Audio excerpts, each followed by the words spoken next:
Disney's The Lion King.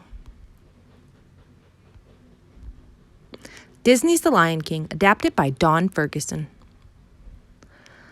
The sun came up over the African plain, hot and brilliant, just as it had done since the beginning of time. Today, the first rays of the morning sun fell on an astonishing sight. Across the vast Pride lands, animals moved in great herds, heading for a single destination. Elephants plodded steadily. Antelope leaped through the grass. Giraffes loped. Cheetahs raced. Ants marched in a single line, while a huge flock of flamingos winged across the sky. They were all journeying to Pride Rock to celebrate the birth of King Mufasa's son.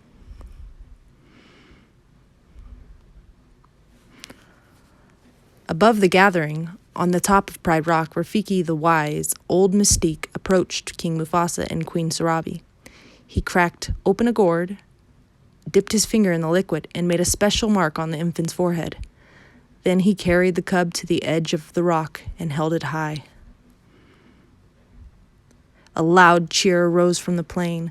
Elephants trumpeted, monkeys screeched, zebras, rhinos, and hosts of other animals stamped their hooves. Then a hush fell over the gathering. Together, the animals of Mufasa's kingdom knelt before Simba, their new prince. Yet one family member did not attend the ceremony. Mufasa's brother Scar. He had spent the entire morning toying with the mouse. He was just about to eat it when Zazu, the king's major domo, appeared, startling Scar, turned the mouse, and scampered away. "Now look what you've made me lose my lunch," Scar complained. "You'll lose more than that when the king gets a hold of you." But Scar wasn't listening. He was still hungry, and Zazu was beginning to look pretty tasty. Scar pounced, but before he had time to eat him, a voice commanded, "Drop him!" Scar released the bird. "Why, if it isn't my big brother," he sneered. "Sarabi and I didn't see you at the presentation of Simba," Mufasa said. "Is anything wrong?" "That was today," Scar said. "Oh, I feel simply awful. It must have slipped my mind." "Well, as slippery as your mind is, you are the king's brother," Zazu reminded him. Zazu also reminded Scar that he should have been the first in line to congratulate his brother. "I was first in line until that little hairball was born," retorted Scar. "That hairball is my son," Mufasa reminded him, "and your future king." "I shall practice my curtsy," Scar said. Then he turned his back on them and walked away. The days passed, and Simba grew from an infant to a cub. One morning, before dawn, Mufasa led Simba to the top of Pride Rock. As the sun edged over the horizon, Mufasa said, "Simba, look. Everything the light touches is our kingdom. A king's time as a ruler rises and falls like the sun. One day the sun will set on my time here, and will rise with you as the new king." "And this will all be mine? Wow," said Simba, looking around. "But what about that shadowy place over there?" Mufasa turned to his son. "That is beyond our borders. You must never go there, Simba." As they wandered away from Pride Rock, Mufasa said, "Simba, everything you see exists together in a delicate balance. As a king, you will need to understand the balance and respect all the creatures because we are all connected in the great circle of life." The young cub tried to listen, but a grasshopper caught his eye and he chased after it. Just then, Zazu, with the morning report. "Sire," he addressed Mufasa, "hyenas have crossed into the Pride lands." Quickly, the king ordered his majordomo to take Simba home. "Aw, Dad, can't I come?" he whined. "No, son," his father replied, and he took off after the dark shapes in the distance. After Zazu made sure that Simba was home safely, the excited cub found Scar sunning himself on a rock. "Hey, Uncle Scar!" cried Simba. My dad just showed me the whole kingdom, and I'm gonna rule it all. Scar scowled. Then slowly he began to smile. So, your father showed you the whole kingdom, did he?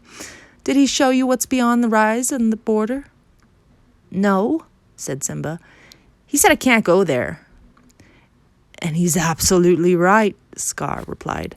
It's far too dangerous. Only the bravest lions go there. An elephant graveyard is no place for a young prince anyway. An elephant what? Said Simba. Wow! Oh dear, I've said too much, said Scar, grinning slyly. Just do me one favor, he added. Promise me that you'll never visit that dreadful place, and remember, it's our secret. As Scar backed away, Simba stared at the distant spot in the horizon.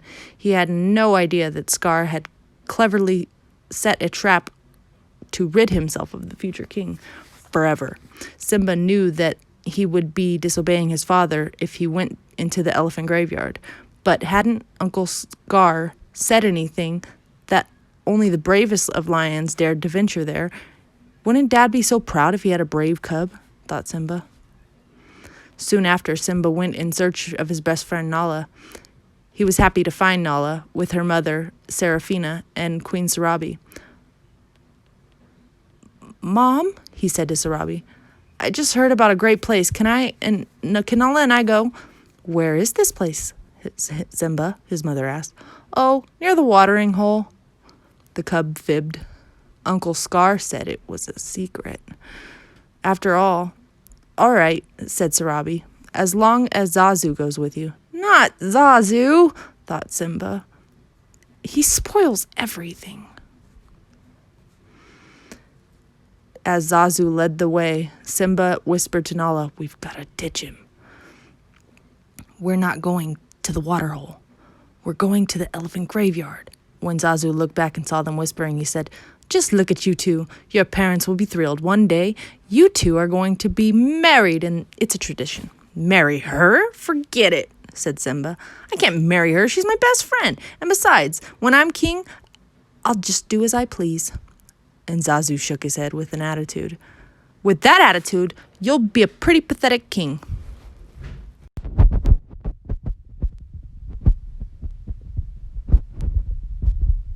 Simba laughed at Zazu.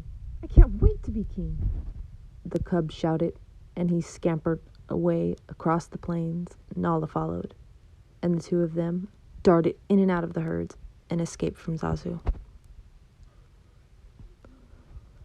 It worked. We lost Zazu, said Simba, laughing. Now we can look for the elephant graveyard. In the spirit of victory, Simba playfully leapt for Nala, but she was too quick for him, and she flipped him onto his back. Together, they tumbled down a hill until they landed with a thud. Next to them was a huge elephant skull. This is it.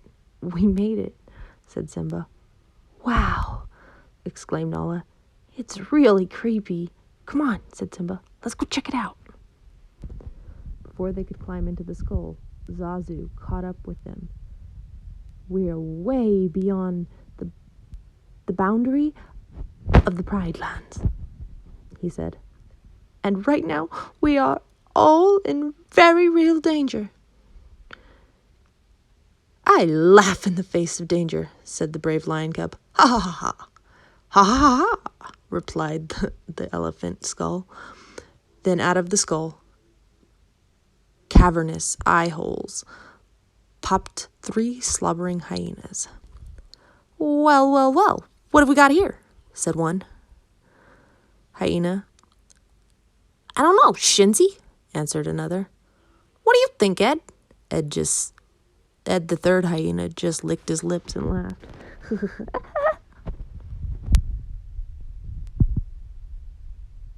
Baring their fangs in wide grins, the hyenas crept toward the trespassers. They grabbed Zazu first. Why don't you pick on somebody your own size? Simba shouted, and the hyenas dropped Zazu and raced after the cubs. When Shinzy threatened Nala, Simba swiped his claws across the hyena's nose. Baring their fangs in wide grins, the hyenas crept toward the trespassers. They grabbed Zazu first. "Why don't you pick on someone your own size?" Simba shouted. The hyenas dropped Zazu and raced after the cubs. When Shinzi threatened Nala, Simba swiped his claw right across the hyena's nose. The hyena raced after the cubs, who found themselves trapped inside the bones of an elephant's ribcage. Then the angry hyenas advanced toward Simba, their sharp teeth gleaming. A giant paw suddenly struck Shinzi, sending her and the other hyenas into a pile of bones. No match for the powerful Lion King. The beaten and bruised hyenas fled. "Don't you ever come near my son again," Mufasa roared after them. "Zazu," Mufasa commanded, "take Nala home. I have to teach my son a lesson." As soon as Simba sheepishly approached his father, Mufasa said, "Simba, I'm very disappointed in you." "I was just trying to be brave like you, Dad." Mufasa tried to smile. "I'm only brave when I have to be, Simba. Being brave doesn't mean you go looking for trouble." Overhead, stars began to dot the evening sky. Simba looked at his father and said, "We'll always be together, right?" "Simba, let me tell you something. My father told me. Look at the stars. The great kings of the past look down upon us from the stars. They will always be there to guide you, and so will I." Later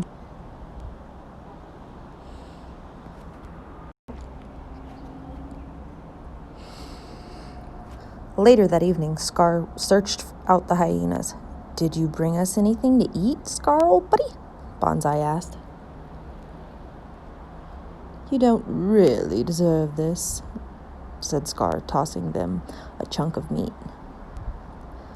"I practically gift-wrapped those cubs for you, and you couldn't even dispose of them." "What were we supposed to do?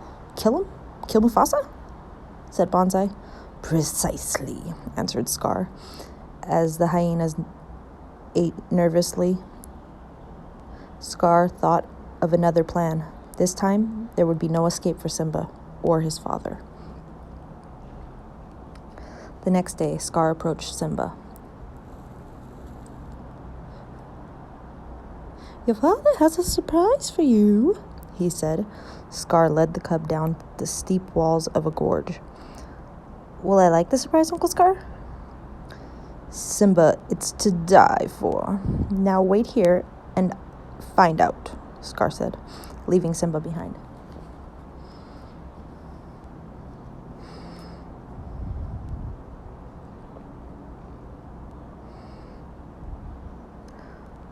Not far from where Simba waited, a herd of wildebeests grazed. Not far from the herd, 3 hyenas waited too. They were waiting for the signal from Scar. Shinzi saw him first. "There he is, let's go!"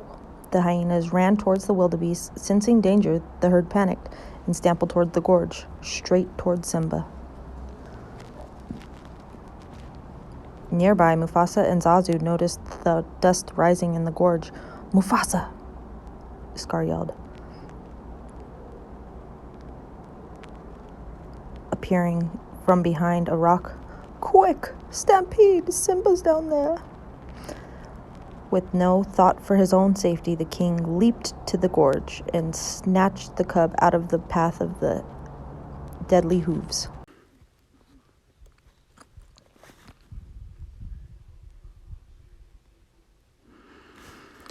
Mufasa jumped onto a rocky ledge and set Simba down. Suddenly, Mufasa felt the rocky wall crumble beneath his hind paws. He fell back into the herd, badly hurt. He tried to climb another cliff. Looking up, he saw Scar.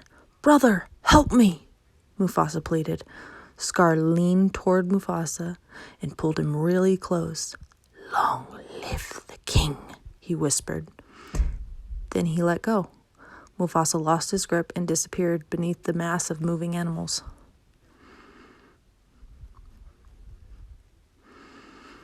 Unaware of what Scar had done, Simba saw his father fall. When the wildebeests were gone, the cub raced down into the dust-filled gorge. There Simba found his father. He nuzzled the motionless body, but the great Lion King was dead.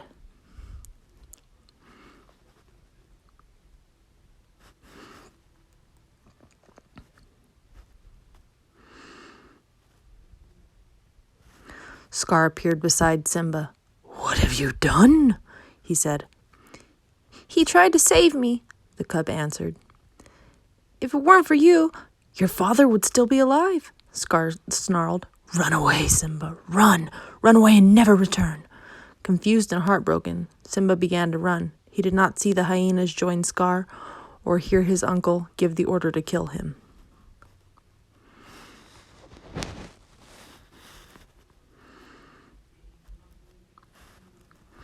At the edge of the plateau, the hyenas caught up with Simba. There was only one way for the lion cub to escape. He leaped off the plateau into the tangle of thorns. The hyenas did not have the courage to follow. They could only stand at the edge of the plateau and jeer. "If you come back, we'll kill you," they shouted after him.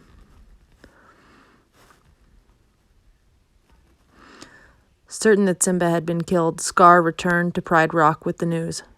"Mufasa died a hero," Scar solemnly announced. "But alas, both are dead." Sarabi, Nala, and the other lionesses began to mourn. Scar slowly ascended Mufasa's throne. "It is with a heavy heart I become your new king." Rafiki, shaking his head in disbelief, watched from the distance. Injured and exhausted by his flight from the hyenas, Simba stumbled across a hot African wasteland. Above him, against the blazing midday sun, vultures circled. Unable to go farther, Simba fell to his knees and fainted.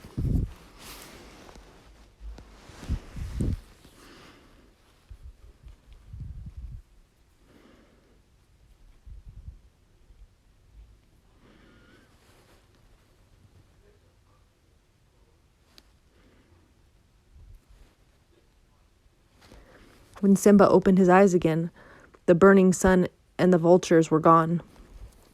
But a meerkat and a warthog were standing over him. "You okay, kid?" said the meerkat.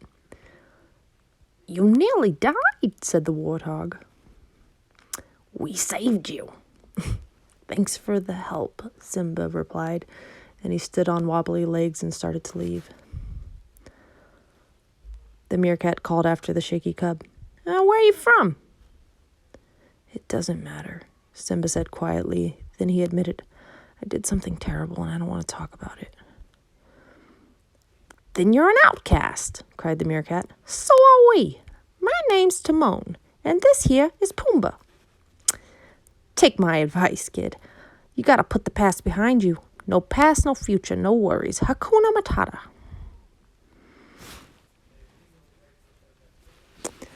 With nowhere else to go, Simba followed Timon and Pumbaa to their jungle home. As Timon handed Simba some wriggling bugs to eat, the meerkat repeated, "This is the life. No rules, no responsibilities, and best of all, no worries." Time passed in the carefree company of his new friends. Simba grew into a lion. One night, while the three of them were gazing at the stars, Simba said, "Someone once told me that the great kings of the past are up there watching over us. Pumbaa and Timon laughed. "Who'd have told you a crazy thing like that?" said Timon. Simba, thinking of his father, was silent. The next day, as Simba was wandering through the jungle, he heard his friends shout for help. Simba hurried toward the sound. Pumbaa was caught beneath the trunk of a fallen tree, and Timon was trying to protect him from the hungry lioness.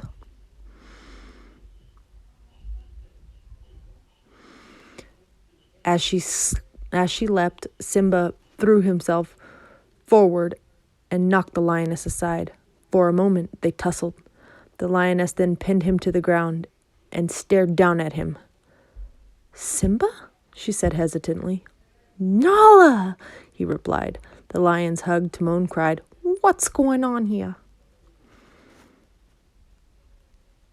Simba laughed and introduced Nala to his friends. She smiled politely, but she could not stop staring at Simba. Finally, she said, "Everyone thinks you're dead." "They do?" Simba said. "Yes, Scar told us about the stampede." "What else did he tell you?" Simba asked cautiously. "What else matters?" Nala exclaimed. "You're alive! That means you're the king!" "King?" cried Timon and Pumbaa in surprise.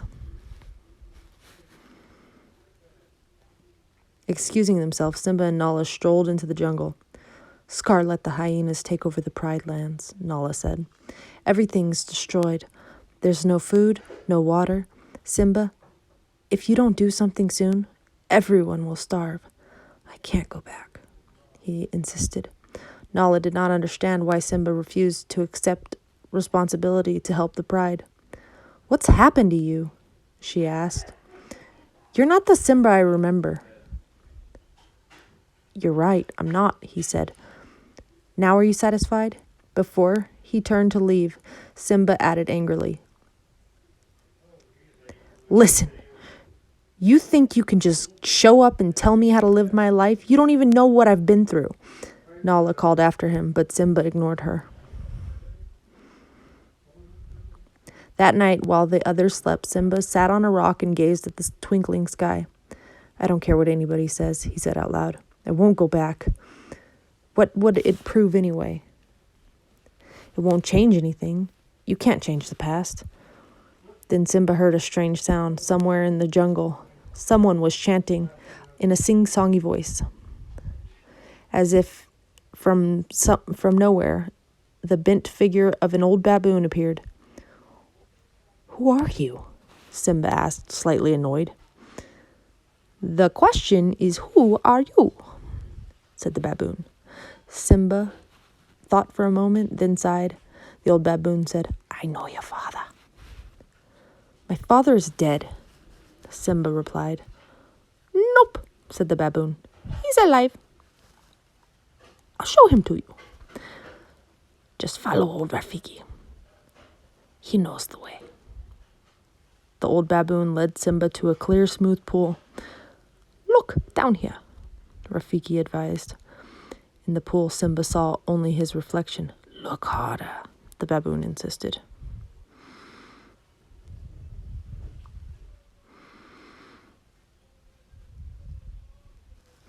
A breeze rippled the water, then the pool became still. Simba stared at the face of his father.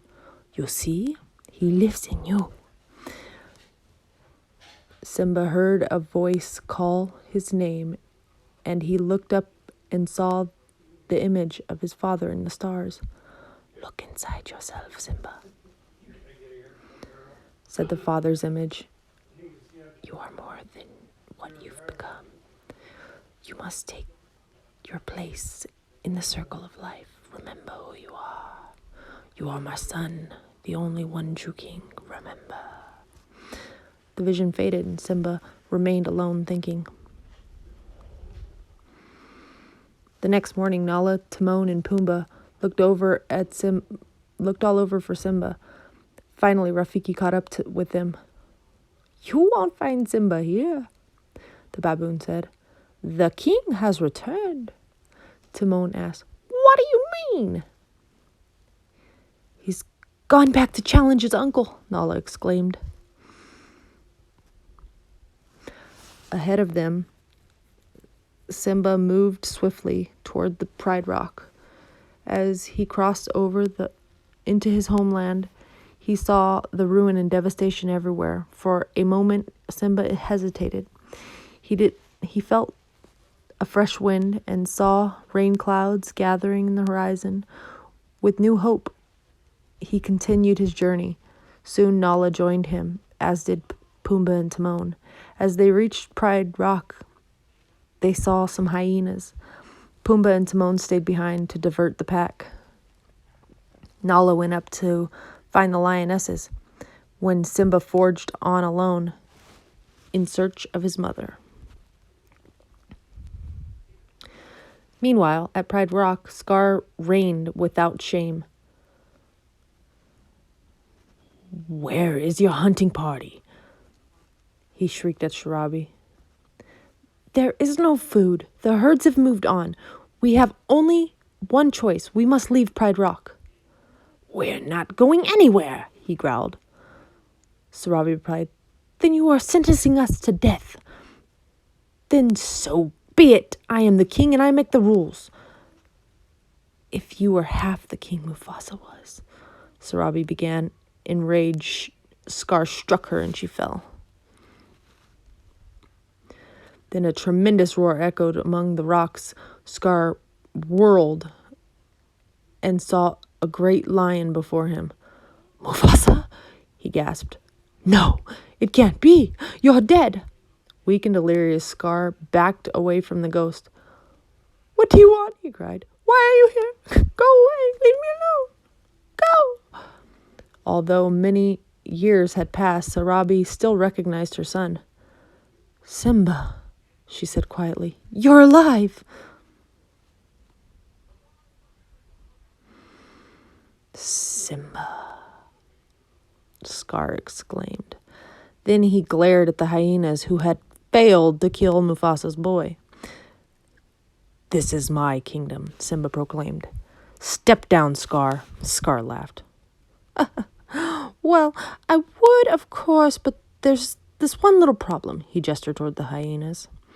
Quickly, the hyenas swarmed over Simba. "Enough!" Scar cried.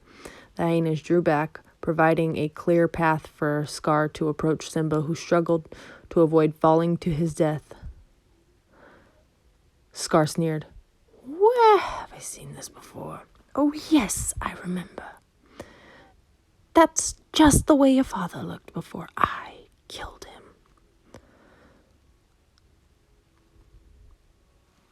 Gathering all the strength, Simba leapt toward his uncle. As they fought, Scar ordered the hyenas to help him. Moments later, Nala and the lionesses arrived, along with Timon and Pumbaa. With fury, they attacked the hyenas and attempting to drive away. As the groups clashed, lightning struck a dry glass of the flatlands. The wind, now fierce, swept huge flames toward Pride Rock. During the battle, Simba became separated from his uncle.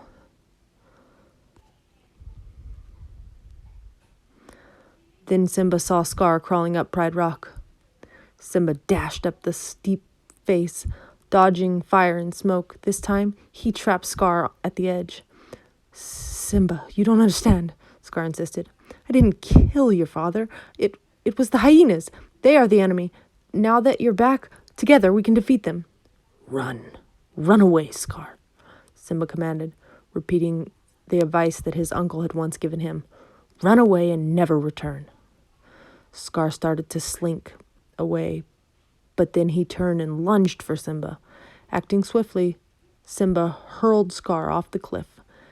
The sound of the hungry hyenas drifting up from the gorge, revealing Scar's awful fate.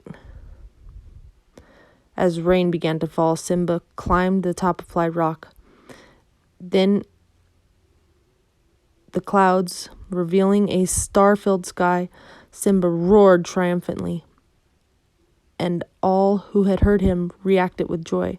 Soon, under the rule of the wise, brave king, the Pride lands flourished, the herds returned to graze, and food was plentiful once again.